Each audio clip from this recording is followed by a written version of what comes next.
اور پھر پوری دنیا کے ہر دل عزیز صدر جناب ڈونلڈ ٹرمپ صاحب نے تو انتہائی کر دی. انہوں نے سیز فائر تو کرایا، مطلب یہ تیسرے دن جا کے پھر یہ بات جب سیز فائر تک پہنچی تو وہ سیز فائر تو بعد میں ڈسکس کرتے ہیں. جو واویلا انہوں نے ڈھول پیٹا کہ میں نے یہ سیز فائر کرایا ہے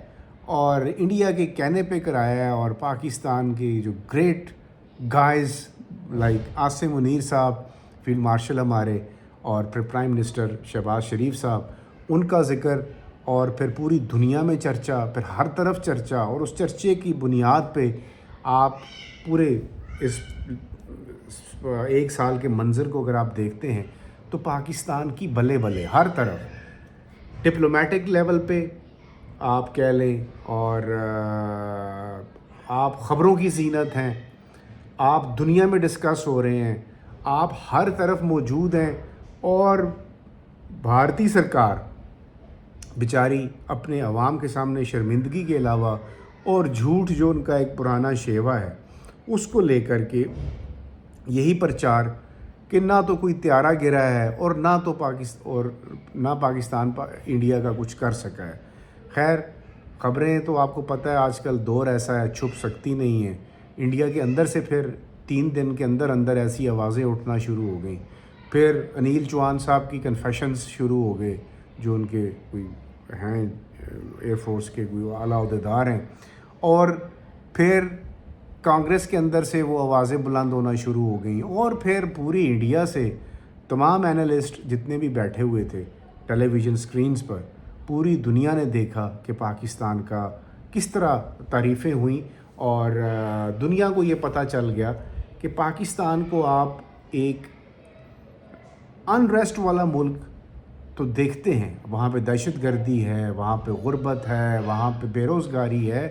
لیکن اپنے دفاع کے حق میں پاکستان کسی سے بھی کمزور نہیں ہے، اور نہ ہی کسی کو یہ اجازت دیتا ہے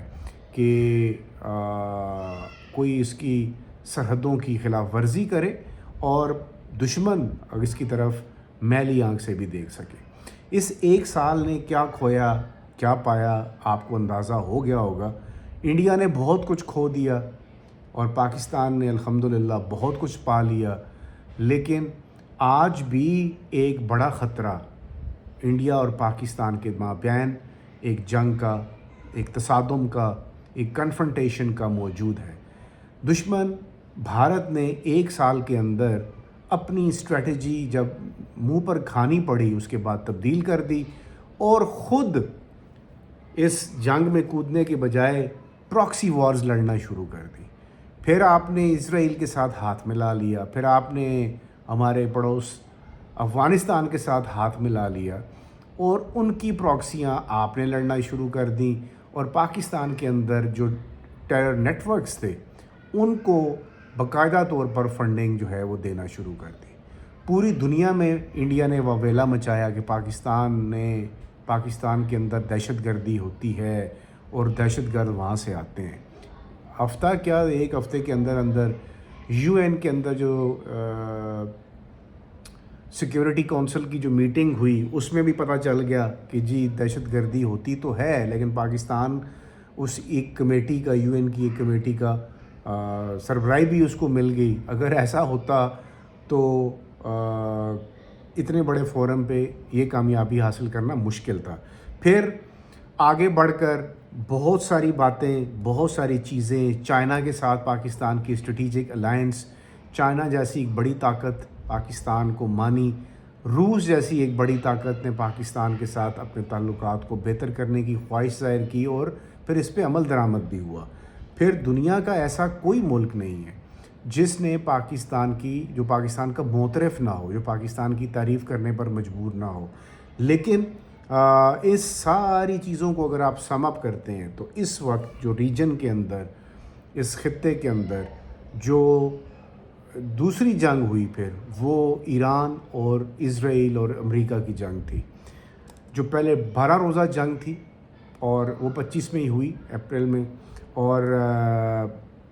پھر اس کے اکتوبر میں اور پھر اس کے بعد جو ابھی یہ ریسنٹلی 40 روزہ جنگ لڑی گئی ایران اور امریکہ اور اسرائیل کے بیچ میں. اس میں بھی پاکستان کا نام، پاکستان کی وقار، پاکستان کی جو تشخص ہے اس میں اللہ تعالیٰ نے پھر اضافہ کیا، اور پاکستان ہی وہ ملک ثابت ہوا جس نے اس جنگ کو رکوانے کے لیے اپنا سر توڑ کوششیں کی، اور الحمدللہ پاکستان کی کوششیں رنگ لائیں۔ ابھی بھی سیز فائر انٹیکٹ ہے، اور لگ ایسے رہا ہے کہ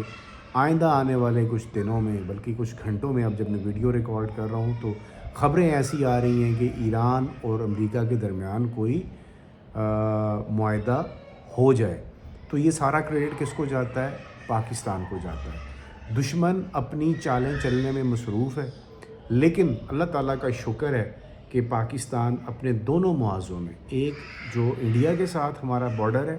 اور جو انڈیا کے کہنے پہ افغانستان نے جو بارڈر اس کو گرم کیا ہوا ہے، ان دونوں کا بڑی دلیری کے ساتھ مقابلہ ہو رہا ہے۔ اور انشاءاللہ آپ اگلے 2 ویلاگز جو ہوں گے وہ اسی سبجیکٹ پہ ہوں گے، کیونکہ آج 7 مئی ہے، 8 مئی، 9 مئی اور 10 مئی تک ہم انڈیا کی بینڈ بجاتے رہیں گے۔